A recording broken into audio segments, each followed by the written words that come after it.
네, 이제 이번 시간은 우리 이제 액체하고 이제 고체에 대한 이야기들을 좀 하려고 합니다. 이걸 하기 전에 이제 우리가 조금 이제 여러분이 복습을 해야 될 게 있어요. 이제 우리가 지금까지 배운 것들을 한번 조금 생각을 하고 이제 여기에 좀 접목을 시켜야 되는데 뭘 이제 우리가 좀 이제 연결을 해서 요것에 대한 이제 문제들을 풀어야 되느냐면 우리가 그 분자들이 어떻게 결합을 하는지에 대한 이야기들과 이게 결합을 했을 때 어떠한 모형을 가지는지에 대한 이야기들. 그러니까 그 이야기를 조금 여러분들이 새기고 이제 이 부분을 들어가셔야 된다라는 겁니다. 그래서 우리가 결합에는 크게 무슨 결합이 있어요? 그렇죠? 이온 결합, 공유 결합, 금속 결합이 있습니다. 그러니까 금속 결합은 조금 이제 제외를 시키고 크게 두 가지예요. 무슨 결합? 이온 결합과 공유 결합입니다. 그래서 이 이온 결합과 공유 결합이 하는 형태가 어때요? 좀 틀리죠. 이온 결합은 전자가 어떻게 되는 거예요? 전자가 이동을 해서 만들어지는 거. 그래서 뭐 예를 들어서 한번 봅시다. 뭐 NA하고 CL이 있으면 이거 두 개가 결합을 하기 위해서는 뭐 어떻게 돼야 돼요? NA 플러스와 CL 마이너스 형태로. 그러니까 요 NA가 가지고 있는 전자를 CL 쪽으로 주어서 만들어지는 형태가 됩니다. 이거에 대한 이야기는 이제 조금 이따가 뒤에 가서 본격적으로 좀 하고, 그 다음에 우리가 수소하고 수소의 경우가 결합을 할 때는 이런 전자의 이동이 아니고 뭡니까? 여기 있는 홀 전자가 서로 어떻게 된다? 그러니까 이제 실제로는 어떻게 되는 거예요? 이렇게 되는 거죠. 이런 형태로 어떻게 돼요? 결합을 해서 만들어지는 형태가 뭐다? 공유결합이다. 그러면서 우리가 무엇을 합니까? 이걸 통해서 우리가 루이스 구조로 이것들의 2차원적인 구조들을 그리고 그 다음에 거기서 나오는 게 한 가지 뭐냐면 공명이라는 이제 개념이 나오고, 혹시 기억이 안 나는 친구들은 다시 한번 보셔야 됩니다. 공명의 개념. 그리고 이제 우리가 이것들을 통해서 우리가 VS, EPR 이론이라는 걸 통해서 다양한 모양들을 우리가 이제 찾아내게 됩니다. 그래서 뭐 HO 이런 경우는 어떤 형태다? 이렇게 직선형이 아니고 뭐예요? 이렇게 이제 굽어 있는 모양이다. 그 다음에 뭐 CO2 같은 경우는 비슷하게 보이지만 어떻다? 이거는 그대로 직선형이다. 뭐 이런 거. 그 다음에 뭐 NO3-의 경우는 예를 들어서 이거 전체의 마이너스인데요. NO3-의 경우는 아까 앞에서 이야기했던 공명하고 관련이 있기 때문에 요 이중결합이 세 개의 산소 원자에 어떻게 돼 있어요? 이렇게 비편제화되게 돼요. 다시 한번 퍼져 있기 때문에 요거는 정확한 뭐가 됩니까? 그렇죠. 평면 이제 삼각형이 만들어지죠.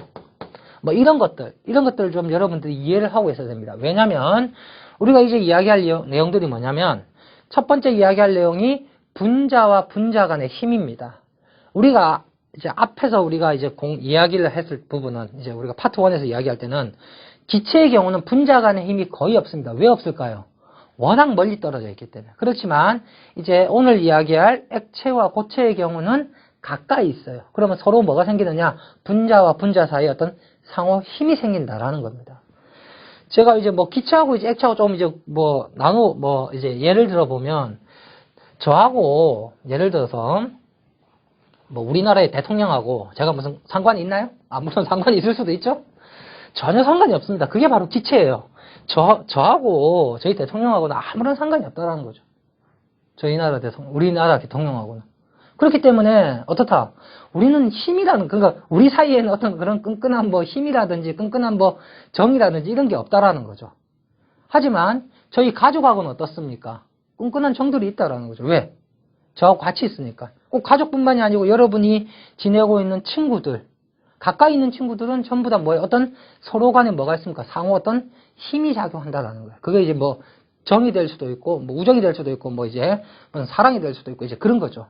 이제 액체나 고체의 경우는 그런 힘이 필요합니다. 그런데 이 힘들이 이제 어떻게 된단 말이에요? 이 힘들이 작용할 때 우리가 앞에서 이야기했던 이 VS, EPR 이론을 통해서 만들어진 형태를 통해서 이것이 어떤 힘들을 나타내게 된다라는 겁니다. 알겠죠? 그런 힘들이 이제 존재하는데 어떤 힘이 있느냐, 이제 그것들을 한번 좀 보도록 합시다. 이제 1번 문제를 풀면서 우리가 좀 이제 문제를 한번 보도록, 그런 힘들을 이제 한번 찾아보도록 하겠습니다.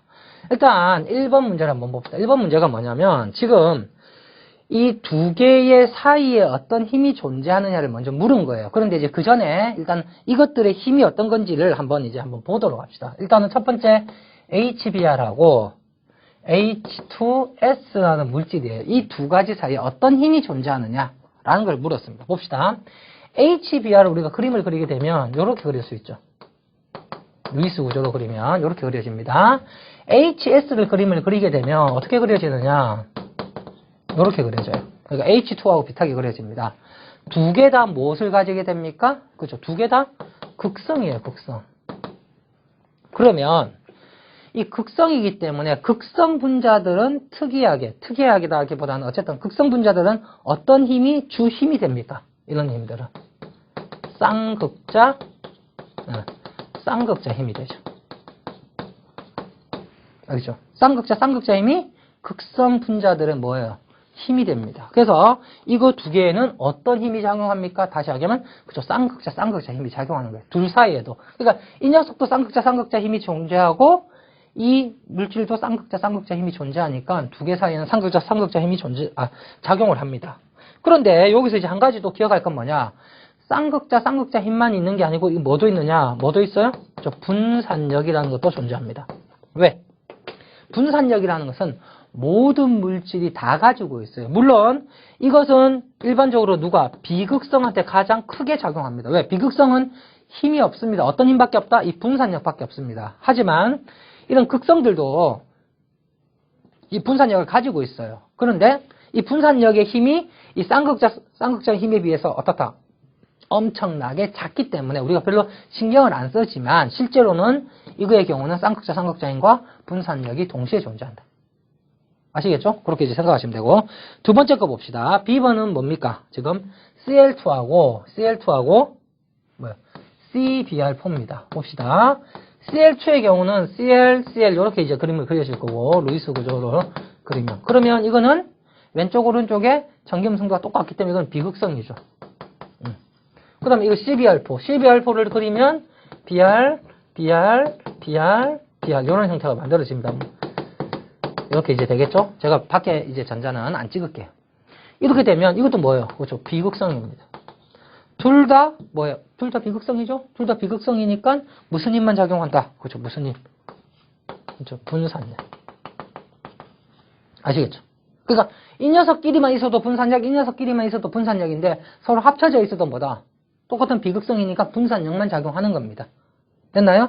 그 다음에 C번 봅시다. C번의 경우는 이제 여러분이 조금 생각을 하셔야 되는 부분이에요. 뭐냐면 C번에 뭐라고 돼 있어요? I2하고 지금 NO3 뭡니까? 마이너스입니다. NO3 마이너스. 요게 조금 여러분들이 이제 생각을 하셔야 되는 부분인데 요게 약간 이제 뭐 어렵지는 않습니다. 어렵지는 않은데 봅시다. 요거의 경우는 우리가 일단 I입니다. 이거 뭐예요? 비극성이구나. 일단 알겠어. 요거 봅시다. 요거는 N. 아까 제가 그렸었는데 요거죠? 요거 근데 아까 어떻다고 했어요? 요거는 공명이기 때문에 어떻게 보면 뭘 가집니까? 그죠? 비극성을 가집니다. 그러면 비극성하고 비극성이니까 무슨 힘이에요? B하고 똑같은 분산력을 가져야 되는데 요거의 특징이 뭐냐? 바로 이 음이온입니다. 그러니까 이거 자체는 자체적으로는 보면 비극성 형태죠. 비극성 형태인데 마이너스를 가지고 있기 때문에 어떻게 되느냐? 이 마이너스에서 예를 들어서 자기들끼리 있을 때는 문제가 안 돼요. 자기들끼리 있을 때는 문제가 안 되는데 요두하고 지금 이거하고 만약 섞었다라고 합시다. 섞게 되면 이제 어떻게 됩니까? 요 마이너스에 의해서 여기 있는 전자들이 약간 한쪽으로 쏠릴 수가 있다라는 거죠. 그래서 요것이 이제 이온을 갖고 있기 때문에 이제 우리가 이거 무슨 힘이 존재한다라고 하느냐면 이거는 이온에 의한 무슨 쌍극자? 유도, 그렇죠? 쌍극자 힘이 존재한다. 이렇게 이제 이야기를 합니다. 그러니까 이 두 개 사이. 알겠죠? 그러니까 요 이온에 의해서 여기 있는 전자가 어떻게 된단 말이에요? 한쪽으로 쏠립니다. 그래서 이건 무슨 쌍극자? 유도 쌍극자. 알겠죠? 그러니까 요게 만약에 이온이 없다라고 하면 두 개 다 무슨 힘? 분산력입니다. 그리고 또 그 다음에 이제 분산력은 당연히 존재를 하겠죠. 알겠죠? 요게 이제 조금 여러분들이 이제 어려울 수도 있는 부분인데 어쨌든 이건 이온을 갖고 있기 때문에 이온에 의해서 이제 만들어지는 이제 형태가 된다. 아시겠죠? 그렇게 이제 생각을 하시면 됩니다. 그 다음에 봅시다. 그 다음에 뭐예요? NH3하고 C6 이제 뭐예요? H6입니다.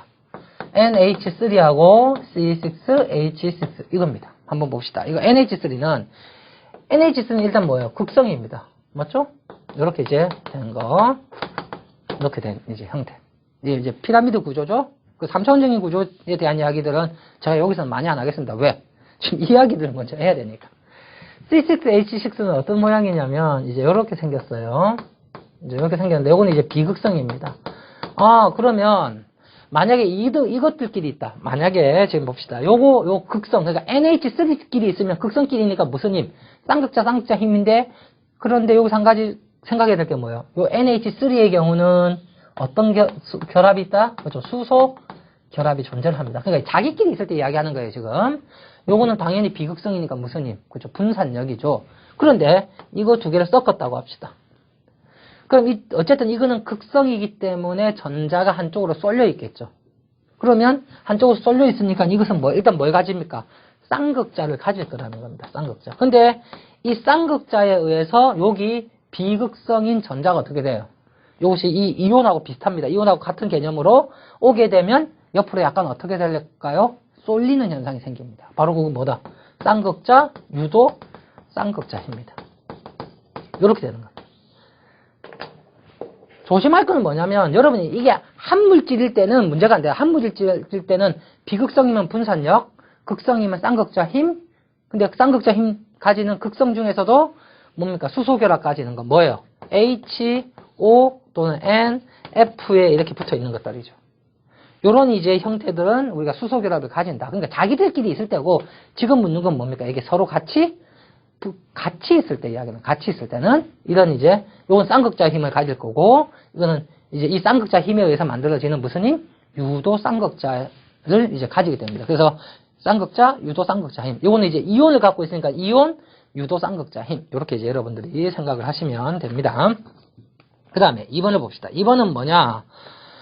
지금 물과 수소 결합을 할 수 있는 것이 무엇이냐를 물었습니다. 그러니까 물과 이거와 수소 결합하는 것.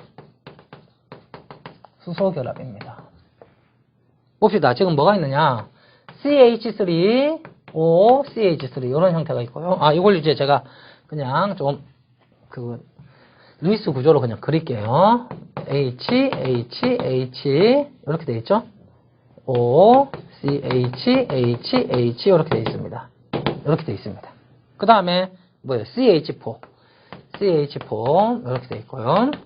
그 다음이 뭡니까? F- 이렇게 돼 있고. 그 다음에 일단 요거부터 먼저 봅시다. 요 세 개부터 먼저 봅시다. 일단 수소 결합을 하기 위한 조건이 뭐예요? 수소 결합을 하기 위한 조건은 일단은 뭘 갖고 있어야 됩니까? 전기 음성도가 큰 ONF를 갖고 있어야 됩니다. 맞죠? ONF에 중요한 건 뭐예요? ONF에 뭐가 있어야 된다? 수소가 있어야 됩니다. 이 제일 처음 거 이걸 이제 에테르라고 보통 이야기하는데 이거 보면 물하고 비슷합니다. 물하고 비슷한 형태예요. 이렇게 되어 있습니다. 그런데 이건 수소 결합을 하지 않습니다. 왜? 요 사이에 이거 수소 결합 아닙니다. 이거 수소 결합. 왜? 이 H는 어디에 붙어 있어요? 그렇죠. C에 붙어 있습니다. ONF에 붙어 있는 H와 ONF 사이에 뭐예요? 결합이 수소 결합인 겁니다. 그러니까 이건 수소 결합이 아니에요. 이거 자체는 수소 결합이 될 수가 없다.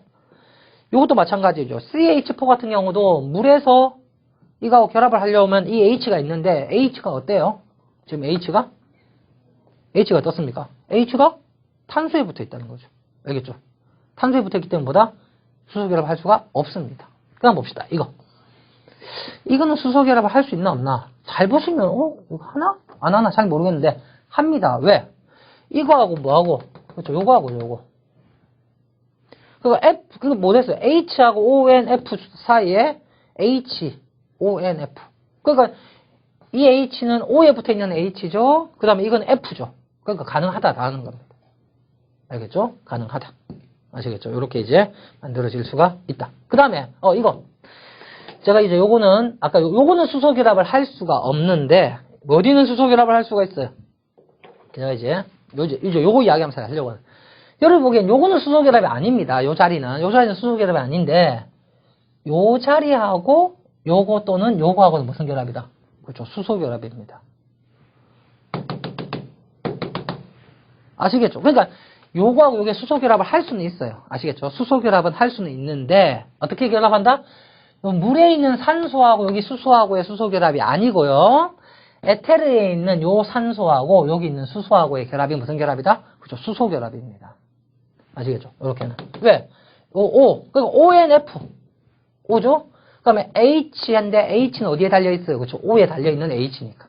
아시겠죠? 그렇게 이제 여러분이 생각하시면 됩니다. 그 다음은 뭐예요? 그 다음은, H, 뭡니까? COH네요. HCOOH입니다. 요건 당연히 뭘 할 수 있어요? 수소결합을 할 수 있습니다. 어떻게? 요렇게도 할 수 있고요. 맞죠? 그 다음에 뭐 요렇게도 할 수 있고, 또는 여기하고도 할 수 있습니다. 요렇게. 여러 군데에서 뭐 할 수 있다? 수소결합을 할 수가 있죠. 그러니까 요렇게 되는 거죠.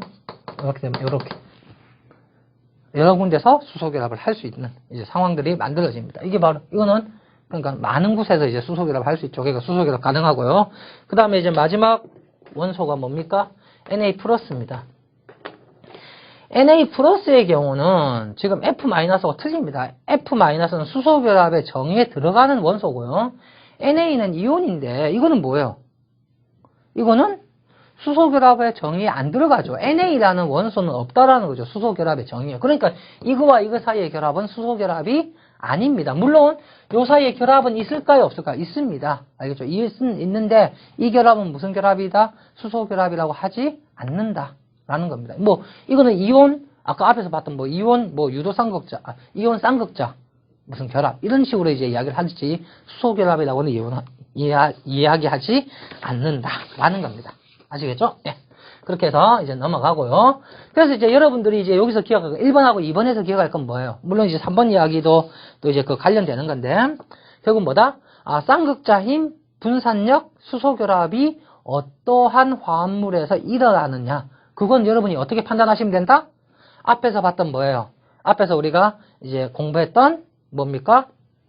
VS-EPR 이론을 통해서 루이스 구조를 통해서 VS-EPR 이론을 통해서 만들어진 3차원적인 구조가 극성을 띠느냐 비극성을 띠느냐를 가지고 여러분이 판단하시면 된다. 됐죠? 그렇게 이제 합시다. 그 다음에 이제 3번 문제. 3번 문제도 이제 관련된 건데 3번 문제를 보시면 지금 뭐냐 O2의 끓는 점입니다. O2의 끓는 점이 얼마냐? BP가 끓는 점이 얼마냐? 마이너스 183도고요. 그 다음에 뭡니까? 질소 N2의 BP가 마이너스 196도입니다. 제가 이제 이렇게 적어놓으면 어느 쪽이 더 끓는 점이 높습니까? 하면 이거 잘 찾지를 못하는 친구들이 있어요. 끓는 점이 높은 거는 양수의 경우는 숫자가 높으면 당연히 끓는 점이 높죠. 음수의 경우는 숫자가 작아야지 끓는 점이 높죠. 그러니까 O2가 N2보다는 어떻다? 끓는 점이 훨씬 더 높습니다. 됐나요? 왜 끓는 점이 높느냐는 거예요. 이거. O2의 끓는 점과 N2의 끓는 점을 보고 O2가 왜 끓는 점이 더 높으냐라는 겁니다. 그럼 O2를 한번 봅시다. O2를 그림을 그리면 어떻게 그려지느냐면 이렇게 그려집니다. 맞죠? 루이스 구조로 그리면 N2를 그리게 되면 어떻게 그려지느냐 이렇게 그려집니다. 똑같이 뭐예요? 똑같이 비극성입니다. 똑같이 비극성. 그럼 단지 이것도 비극성 이것도 뭐예요? 그렇죠. 비극성입니다. 그럼 다 뭘 갖고 있습니까? 둘 다. 그렇죠. 분산력만 갖고 있어요. 둘 다 분산력만 갖고 있기 때문에 결국은 분산력이 어느 쪽이 더 크냐를 여러분 이제 판단을 해야 된다는 거죠. 분산력을 비슷한 물질의 분산력일 때, 비슷한 이제 그 분자 구조에서 분산력만 있다라고 하면 뭐에 이제 적용을 받습니까? 그렇죠. 이게 그러니까 분자량이죠. 결국은 분자량이 클수록 큽니다. 산소의 경우는 8번이죠. 그러니까 총 얼마예요? 16이 되고요. 이건 얼마가 됩니까? 그렇죠? 14가 됩니다. 그래서 분자량이 이게 훨씬 더 크기 때문에 어떻다? 뭐예요? 분산력만 가지고 있는, 두 분산력만 가지고 있는 물질을, 그러니까 같은 그거예요. 힘일 때. 그러니까 당연히 분산력보다는 쌍극자 힘이 훨씬 더 클 거고, 쌍극자 힘보다는 수소결합 힘이 어떻다? 훨씬 더 크단 말이에요. 그런데 같은 힘일 때는 어떻다? 분자량이 클수록. 알겠죠? 크다. 그 다음에 또 한 가지는 뭡니까? 멀리 퍼져 있을수록.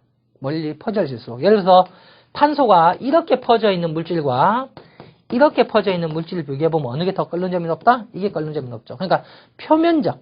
이걸 이제 우리가 표면적이라고 하는데 이거는 이렇게 넓은 부분에서 뭐예요? 만날 수 있고 요거는 이 부분에서 만날 수 있겠죠. 그러니까 분산력은 그냥 분산력뿐만이 아니고요. 모든 힘은 결국은 비슷하다. 그러면 분자량이 크고 그 다음에 넓이가 넓으면 알겠죠? 그러면 끓는 점이 어떻다? 높다. 이렇게 이제 생각하시면 됩니다. 그 밑에 거 봅시다. 그 밑에 거 보면 그 밑에 거는 이제 뭐예요? 위에 거하고 이제 또 비교를 하는 거죠. B번은 NO의 끓는 점은 얼마다? NO의 BP는 얼마다 보시면 돼 있어? NO의 BP는 마이너스 151입니다. 151도씨입니다. 그러면 이거는 이것들보다 왜 끓는 점이 높으냐라는 거예요. 요거는 오히려 쉽죠? 요거보다 훨씬 더 쉬울 수가 있어요. 왜? NO의 경우는 어떻게 됩니까? NO의 경우는 뭐가 있어요? 왼쪽하고 오른쪽에 뭐예요? 왼쪽하고 오른쪽이 틀리죠. 왼쪽하고 오른쪽이 틀립니다. 이거 이제 요거 한번 보시면 요거 하나 우리 이제 루이스 구조에서 요거 잘 보시면 요렇게 됩니다. 요거 여기 이제 뭐냐면 우리 루이스 구조에서 8전자를 만족하지 않는 형태의 화합물이 이겁니다.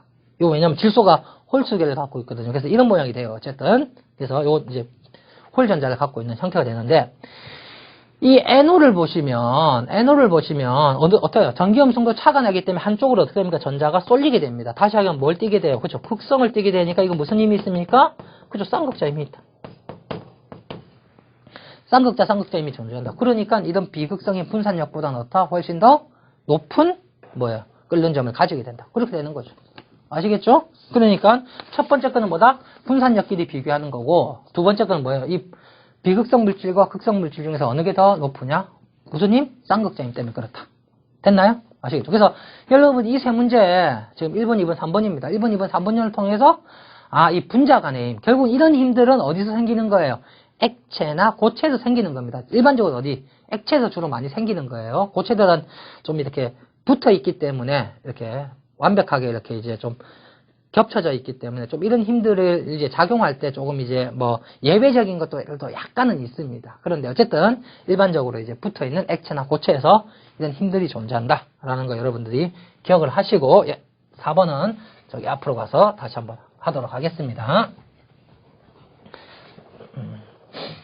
봅시다. 4번 문제를 한번 보도록 합시다. 4번 문제는 이제 갑자기 뭐가 나오느냐면 뭐 계산이 나옵니다. 맞죠? 계산 문제가 이제 나오는데 한번 보도록 합시다. 이게 뭐예요? 우리가 이제 4번 문제를 하기 전에 조금 이제 또 이야기해야 될 게 뭐냐면 액체라는 녀석의 또 특징이 하나가 있는데 액체는 가만히 놓아두면 분자 간의 힘 때문에 이렇게 액체가 되어 있는데 가만히 놓아두면 어떻게 됩니까? 가만히 놓아두면 증발이라는 걸 하게 돼요. 이제 그게 바로 뭐냐? 왜 증발을 하느냐? 이 녀석이 자꾸만 뭐가 되고 싶어 한다?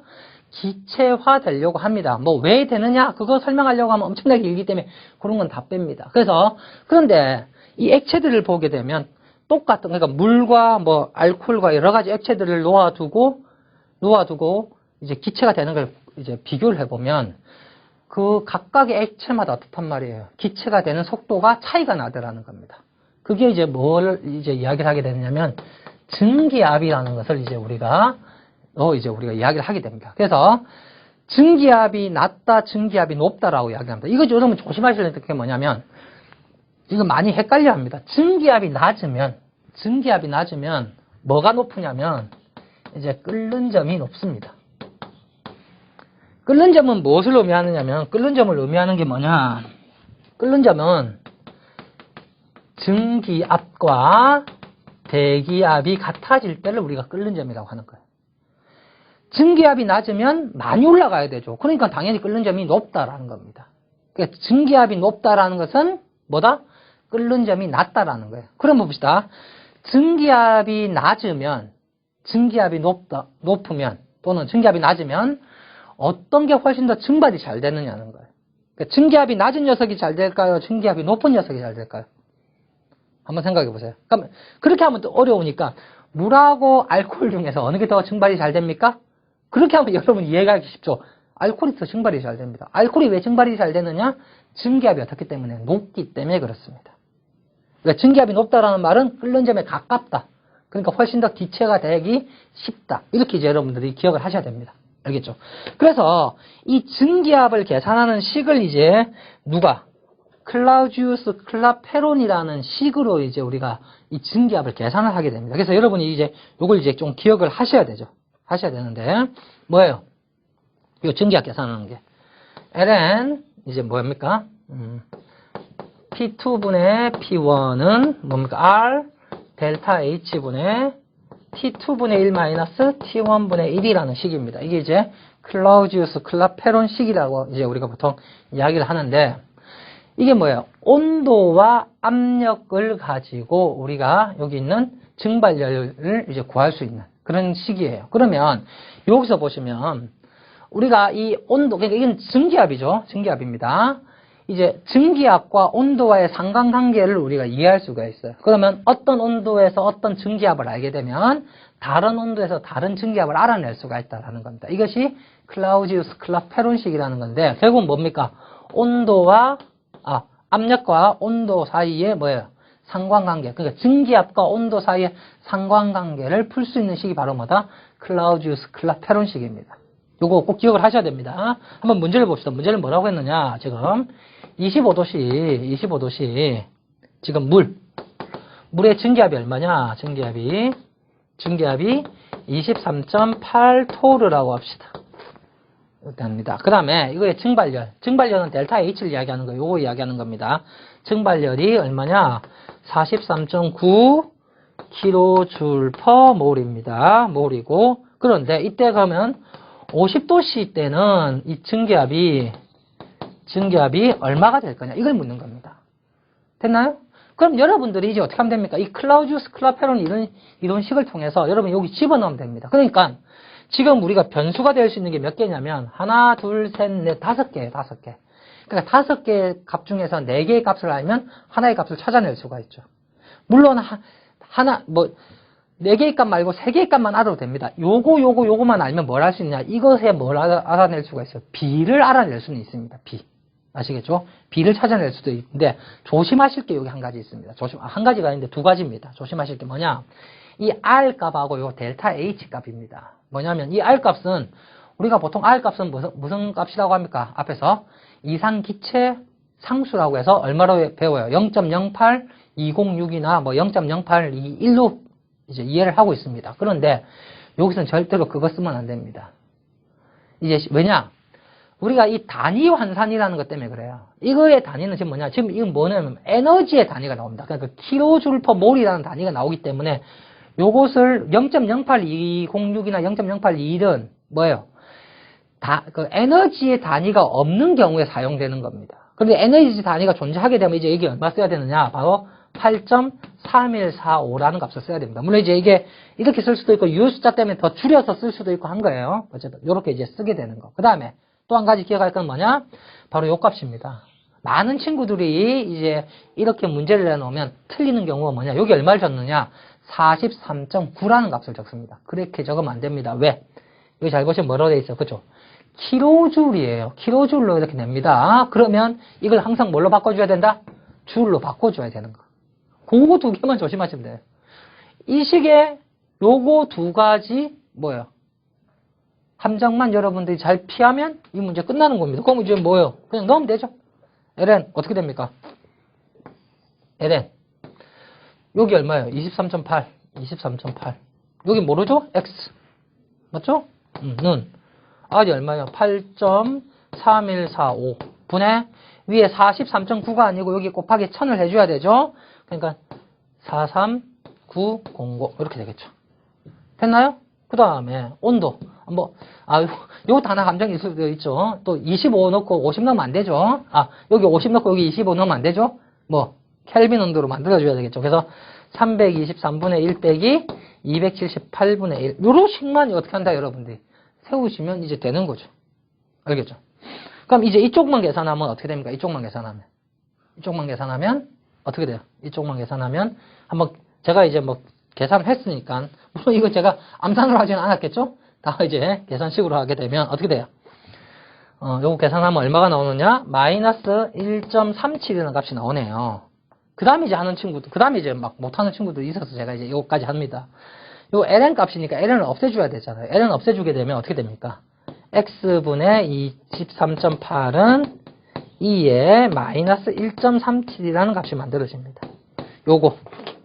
여러분 이제 ln 값을 잘 이제 하셔야 됩니다. 제가 높아심에서 이야기를 하는데, 여러분 계산기 다들 있죠? 계산기 있는데, 계산기의 제조회사마다 이걸 쓰는 방법이 조금 틀려요. 무슨 소리냐면, 어떤 경우는 2를 먼저 누르고 마이너스 1.37을 눌러야지 요거의 값이 나오는 경우가 있고, 어떤 경우는 마이너스 1.37을 누르고 1을 눌러야 됩니다.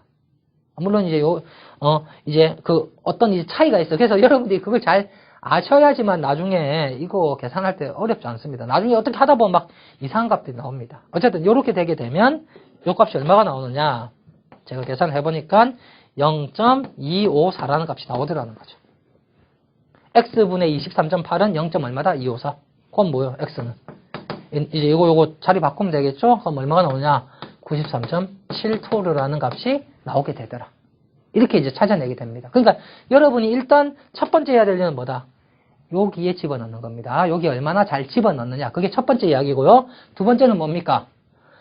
요것들 조심해야 될 것들, 요것들 조심해야 될 것들 여러분들 기억하시고, 그 다음에 마지막 이 ln 계산 어떻게 할 거냐, 그거 여러분들 조심하시면 된다. 아시겠죠? 그렇게 이제 생각하시면 됩니다. 그 다음 이야기 봅시다. 그 다음 이야기는 이제 우리가 이제 액체를 좀 지나서 고체에 대한 이야기를 하도록 하겠습니다.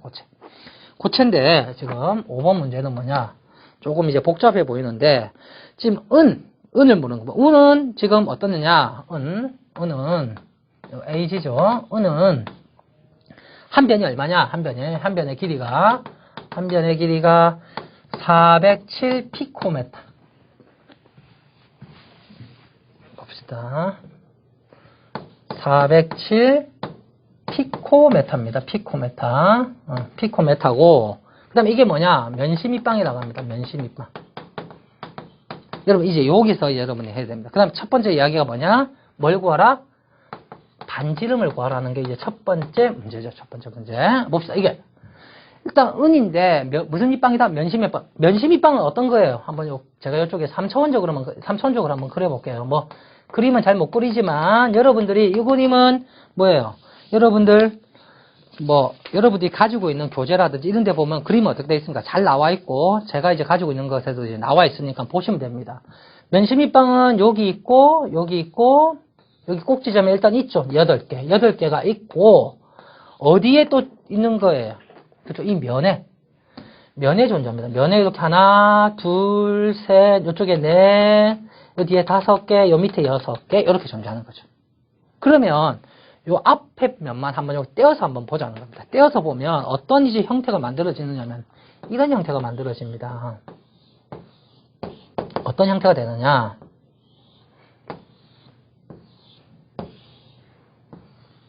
요런 형태로 떨어져요. 그러니까 면시밀빵은. 여러분 이제 단순입빵의 경우는 어떻게 됩니까? 단순입빵의 경우는 그냥 어떻게 만들어진다? 요렇게 만들어집니다. 단순입빵의 경우는. 면시밀빵은 요렇게 만들어져요. 지금 봅시다. 이 문제가 뭐냐? 요거의 길이가 얼마다? 그렇죠. 407 피코메타라는 겁니다. 지금 문제는 뭐 물었어요? 반지름. 요걸 물었습니다. 요거. 알겠죠? 그럼 이거 어떻게 구할 거냐 하는 거예요, 이거. 이것을 바로 여기서 이제 이걸 통해서 바로 구할 수는 없습니다. 일단은 중요한 건 뭐냐? 여러분들이 제일 처음 찾아야 될 게 뭐냐면 대각선. 그러니까 요건 이제 제가 앞면을 한 거는 앞면이 대각선이 나오기 때문에 그렇습니다. 대각선이 모든 금속들이 다 붙어 있어야 됩니다. 그럼 요 길이가 뭐가 돼요? R. 요 길이는 2R이 되겠죠? 요 길이는 R이 됩니다. 반지름으로 따지면. 그럼 전체는 몇 R이 돼요? 그렇죠? 4R이 만들어집니다. 그러면 요 길이 요렇게 구하는 거예요. 요거 곱하기 피타고라 정리해서 이거의 제곱 더하기 이거의 제곱은 이거의 제곱이 되죠. 알겠죠? 그러면 거기서 루트 씌우고 4를 나누어 주면 된다라는 겁니다. 알겠습니까? 그러면 뭐냐? 결국은 요걸 우리가 그냥 S라고 합시다. 요거 길이를 S라고 하면 S의 제곱 더하기 S의 제곱은 뭐가 돼요? 4R의 제곱이 되죠. 됐나요? 그러면 2S 제곱은 4R 제곱이니까 제곱 없애면 어떻게 됩니까? 루트 2S는 4R이 되고 R은 결국은 어떻게 됩니까? 4분의 루트 2S라는 식이 만들어집니다.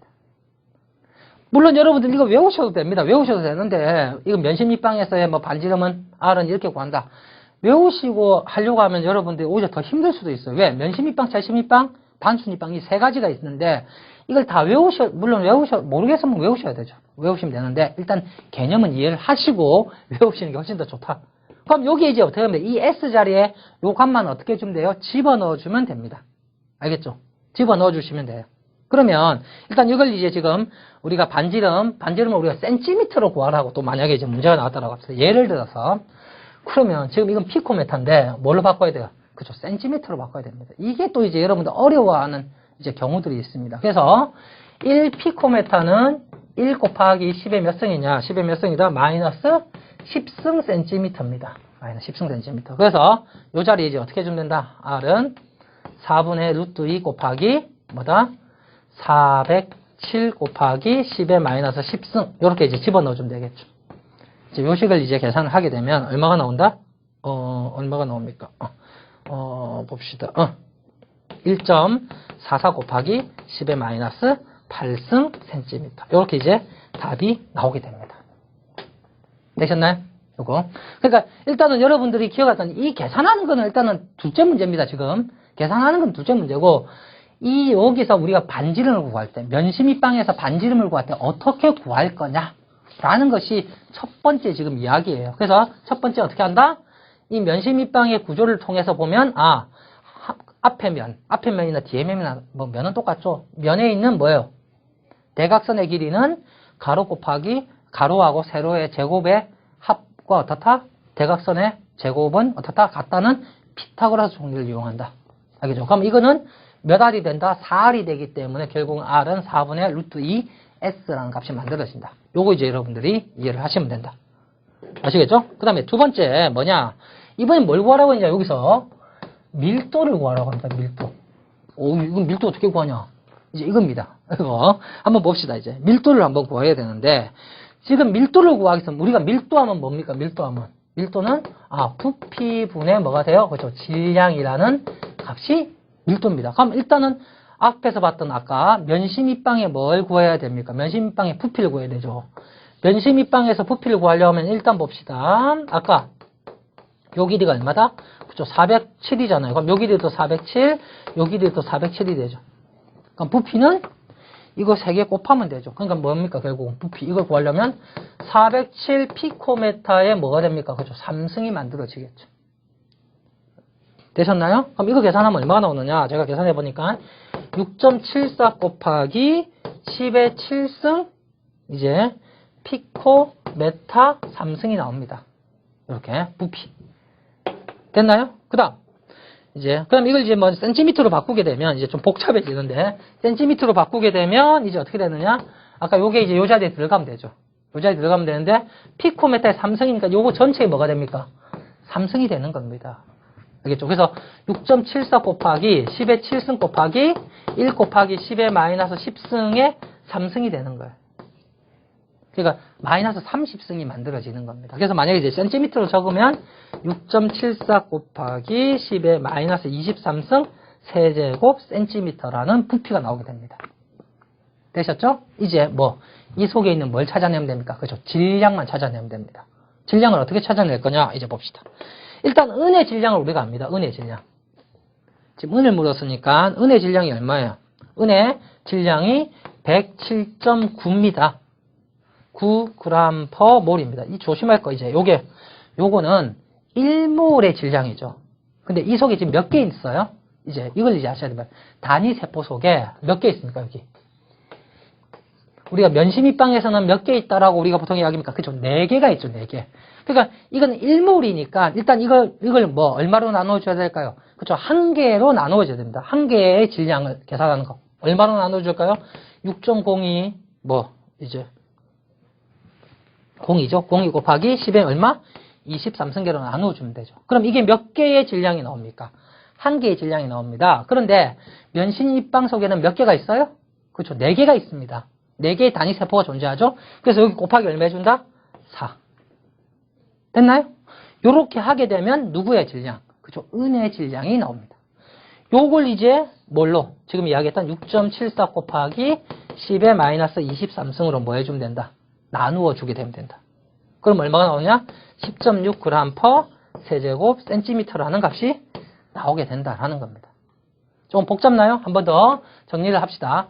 일단 밀도를 구하려면 부피분의 질량을 해야 된다는 거죠. 일단 부피는 아까 앞에서 줬던 5번에 줬던 지금 뭐예요?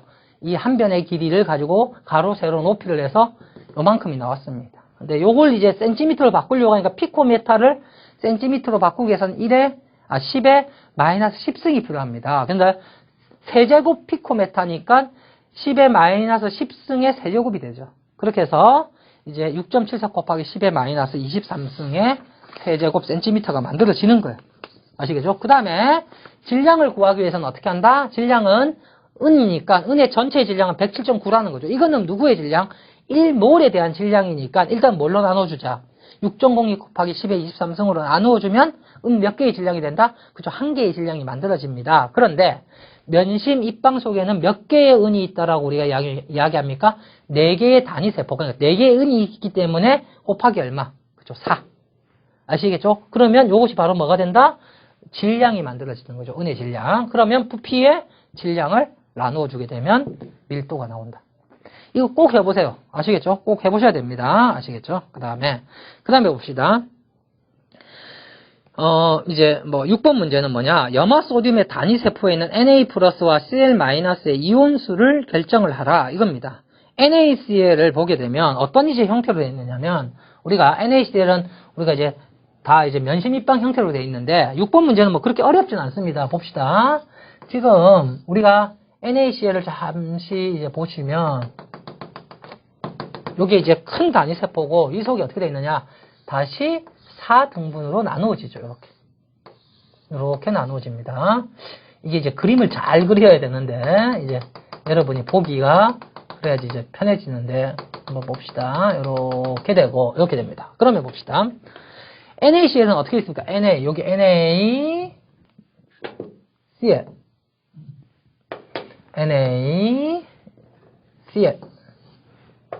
Na 그러니까 이렇게 돼 있죠? 이렇게. 그 다음 여기는 여기 있고 다시 여기 있고 여기 있고 여기 있고 여기 있습니다. 그 다음에 여기 있네요. 여기 있고 여기 있겠죠? 여기 있고. 그러니까 지금 어떻게 돼? 하얀 거하고 지금 노란 거하고 서로 어떻게 돼 있다? 이렇게 다 어떻게 돼 있습니까? 다 엇갈려져 있죠. 그런데 여기서 중요한 게 뭐냐? 단위 세포 속에 지금 예를 들어서 이걸 NA라고 하고 이걸 CL이라고 하자는 거죠. 그러면 이 꼭지점에 있을 때 우리가 단위 세포 계산할 때는 몇 분의 몇 썼습니까? 8분의 1을 씁니다. 8분의 1. 알겠죠? 그래서 8분의 1의 단위 세포를 가지고 있기 때문에 NA 봅시다. NA는 하나, 둘, 셋, 넷, 다섯, 여섯, 일곱, 여덟. 꼭지점에 8개의 그 단위 세포가 존재하기 때문에 8분의 1 곱하기 8이 돼서 얼마가 됩니까? 그렇죠? 1이 됩니다. 됐나요? 그 다음에 봅시다. 여기 면에 있는 거. 면에 있는 건 몇 분의 몇으로 우리가 잡습니까? 2분의 1로 잡죠. 그러니까 2분의 1짜리가 하나 면에 몇 개 있어요? 면에 6개가 존재하겠죠. 6개가. 그렇기 때문에 여기에 2분의 1 곱하기 6 해서 얼마가 된다. 그렇죠? 4개의 뭐가 됩니까? 입자가 이 속에 들어가 있는 겁니다. 되나요? 그럼 CL은 어떻게 될까요? CL은 어디에 있어요? 지금 잘 보시면 모서리에 있습니다. 지금 모서리에. 다 모서리에 있죠. 이렇게. 모서리는 몇 분의 몇이다? 4분의 1입니다. 모서리가 몇 개 있어요? 하나, 둘, 셋, 넷, 다섯, 여섯, 일곱, 여덟, 아홉, 열, 열한, 12개 있습니다. 그러니까 4분의 1짜리가 몇 개 있다? 12개 있으니까 얼마가 나옵니다? 3이 나옵니다. 그럼 이건 4개고 이건 3개나요? 아니죠. 어디에 있어요? 모서리에 있으면서 중간. 가장 센터에, 채심입방처럼 가장 센터에 하나가 폭 들어가 있죠. 그러니까 어떻게 된다? 이거는 안 잘려지죠. 무조건 하나죠. 그래서 4개가 되죠. 여기 플러스 1이 돼요. 됐어요? 그래서 NA하고 CL의 경우는 몇 대 몇으로 존재합니까? 단위 세포 속에 1대 1로 존재를 하는 겁니다. 그래서 우리가 어떻게 적는다? NA 그냥 CL 이렇게 적는 거죠. 아시겠죠? 예를 들어서 CaCl2 같은 거 봅시다. CaCl2 같은 경우는 만약에 이제 결정이 만들어지면 이렇게 찾아보면 CA는 몇 개 있을까요? CA가 1이 있으면 CL은 2개가 있을 거라는 거죠. 만약에 이제 했을 때 CA가 4개가 있더라. 그러면 CL은 몇 개가 있어요? 당연히 8개가 존재할 거라는 겁니다. 그래야지 뭐가 되기 때문에 CaCl2가 되기 때문에. 알겠죠? 그래서 이제 이 그림을 통해서 찾아내는 거 여러분들이 한번 해보시면 됩니다. 그 다음에 이제 봅시다. 이제 마지막 문제죠. 7번 문제 뭐냐? 이건 뭐냐면 그냥 여러분들 한번 우리가 고체라는 것을 이야기할 때 고체를 좀 이제 구별해서 이야기를 합니다. 그래서 고체의 형태를 어떻게 구별하느냐 그겁니다. 이게 뭐 어렵진 않습니다. 금이 고체로 있다. 금은 원자죠. 그래서 이런 원자 형태로 존재하는 고체를 우리가 무슨 고체? 원자성 고체라고 하는 거예요. 그 다음에 이산화탄소는 뭐예요? 이산화탄소는 CO2죠. CO2. CO2는 뭐예요? 우리가 이산화탄소 같은 걸 뭐라고 합니까? 분자라고 하잖아요. 그러니까 이거는 뭐다? 분자성 고체. 그러니까 CO2가 고체로 되어 있다. 그럼 분자성 고체입니다. 물이 고체로 되어 있다가 뭐예요? 이것도 분자성 고체가 되고, 이런 걸 분자성 뭐 결정을 갖고 있으면 분자성 결정. 알겠죠? 금이 결정을 갖고 있으면 뭐예요? 원자성 결정. 이렇게 이야기를 하는 겁니다. 그 다음에 플루리나 리튬은 LiF입니다. LiF 같은 경우는 무슨 결합이에요? 이온 화합물이죠. NaCl 이런 겁니다. LiF 같은 경우는 뭐가 된다? 이온 화합물이기 때문에 이온성 고체. 됐나요? 결정으로 있으면 이온성 결정. 이렇게 이야기를 하는 겁니다. 그 다음에 마지막 이야기.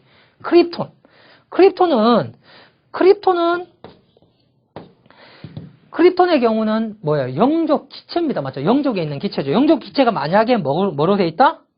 고체로 돼 있다. 그럼 이거는 크립톤의 경우는 비활성 기체이기 때문에 자기 혼자 존재하죠. 그러니까 뭐다? 원자성 고체가 되는 거고, 이것도 원자성 이제 결정이 되는 거죠. 그러니까 A나 D나 결국 같은 개념이 되는 거죠. 아시겠죠? 그래서 이런 고체의 개념 어렵진 않죠. 왜냐면 여러분 우리가 이야기했던 분자, 이온 화합물 그런 것들이 고체가 되면 그 앞에 그냥 그 이름을 붙여주면 되는 거고, 결정이 되면 그 앞에 그 이름들을 그냥 붙여주면 됩니다. 아시겠죠? 그렇게 이제 여러분들이 생각을 하시면 됩니다. 아시겠죠? 그렇게 해서 이제 이번 시간 이야기는 이제 이렇게 마치려고 합니다. 한번 정리를 하고 이제 다시 이제 다음 강의를 하겠습니다. 뭐냐? 우리가 일단은 액체와 고체를 일단 이야기하기 전에 제일 먼저 이야기해야 될 게 뭐다? 분자 간의 힘을 이야기를 하자. 그래서 분자 간의 힘은 분산력, 쌍극자인 수소결합이 있다. 그래서 이것들의 상관관계 이야기했습니다. 됐죠? 두 번째 이야기는 뭐였습니까? 근데 액체는 어떤 힘이 존재하다? 액체는 기체가 되려고 하는 성질이 존재합니다. 뭐하고 관련이 있다? 증기압이라는 거하고 관련이 있다. 그래서 증기압이 낮으냐, 증기압이 높으냐 가지고 끓는 점과의 상관관계, 증기압이 낮으면 끓는 점이 높다. 알겠죠? 그런 것들은 여러분들이 이해를 하셔야 됩니다. 그래서 이런 증기압과 온도와의 상관관계를 클라우지우스 클라페론이라는 식을 통해서 우리가 계산할 수 있다. 라는 이야기를 했고, 그 다음에 고체는 이제 뭘 이야기했어요? 고체는 결정이라는 게 존재하는데, 결정은 단순 입방, 채심 입방, 면심 입방 이 세 가지만 일단 기억을 하시면 됩니다. 기본적으로. 거기서 우리가 한 변의 길이를 통해서 그 분자들의 반지름을 구할 수 있는 방법. 그 다음에 밀도도 구할 수 있고, 좀 이제 어려운 문제가 이제 밀도 구하는 거였고. 아시겠죠? 그 다음에 단위 세포 속에 몇 개의 원자들이 들어가 있느냐? 그거 계산하는 방법. 됐나요? 마지막으로 이 고체들을 어떻게 나누느냐? 그거에 대한 이야기들을 했습니다. 아시겠죠? 제가 이렇게 문제를 풀었지만, 문제에 없는 것들도 여러분들이 꼭 기억을 하셔야 됩니다. 어떤 거 기억하셔야 돼요? 예를 들어서, 어떤 물질이 이 증기압이 만들어질 때 이 평형이라는 개념도 이제 좀 들어갑니다. 그래서 그런 것들이라든지 아까 이야기했던 증기압이 낮으면 끓는 점이 높다. 그런 거는 실제로는 문제는 없는 거잖아요. 근데 그런 것들은 여러분들이 교재에 있는 내용들을 보시면서 좀 기억을 하시고 기본적인 개념들을 아시겠죠? 그래서 이렇게 정리를 하시면 아마 이 액체하고 고체 부분의 문제들은 대부분 여러분들이 어떻게 이제 풀 수 있게 될 겁니다. 아시겠죠? 그래서 이렇게 정리를 하고 우리가 이제 다음 시간에는 이제 우리가 용액이라는 개념의 어떤 이제 부분들을 가지고 문제를 한번 풀어보도록 하겠습니다. 예, 이렇게 해서 이번 시간 마치도록 하겠습니다. 수고하셨습니다.